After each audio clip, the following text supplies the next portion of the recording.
बहुत याद। रात के अंधेरे में खिड़की के पास बैठी सीमा की आंखें आंसुओं से भरी थीं। बाहर बारिश की बूंदें टपक रही थीं और हर बूंद उसके दिल के दर्द को और गहरा कर रही थी। वह उस पुराने घर को देख रही थी जो अब वीरान हो चुका था। ये वही घर था जहां उसने अपने बचपन के सबसे खुशनुमा पल बिताए थे। सीमा के दिमाग में एक के बाद एक पुरानी यादें ताज़ा हो रही थीं।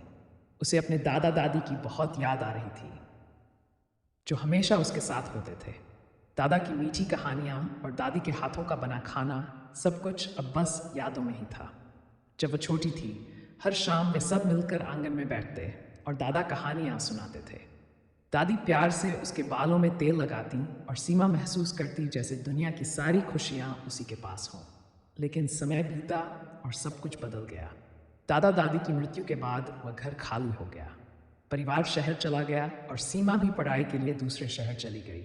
लेकिन आज जब वह अपने पुराने शहर वापस आई तो उसने उस घर को फिर से देखा।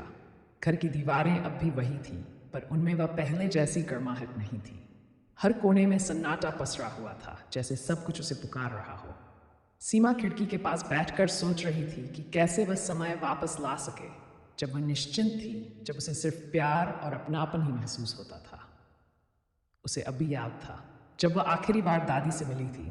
दादी ने उसे गले लगाकर कहा था, सीमा, कभी भी अकेलापन महसूस मत करना। यादें हमेशा हमारे साथ होती हैं, चाहे लोग दूर चले जाएं। आज सीमा को दादी की वो बात समझ में आ रही थी। यादें उसे कभी अकेला नहीं छोड़ती। उस खाली घर में भी उसे अपने बचपन की हंसी, दादा दादी का प्यार और उन खूबसूरत पलों की गूंज सुनाई दे रही थी। उसने आंखें बंद की और उन मीठी यादों में खो गई। उसकी आंखों से आंसू गिर रहे थे, पर अब वह खुद को अकेला महसूस नहीं कर रही थी।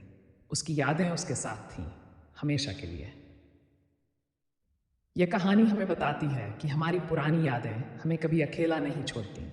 चाहे लोग और समय कितना भी बदल जाए, हमारे दिल में बसे हुए पल हमेशा हमारे साथ रहते हैं।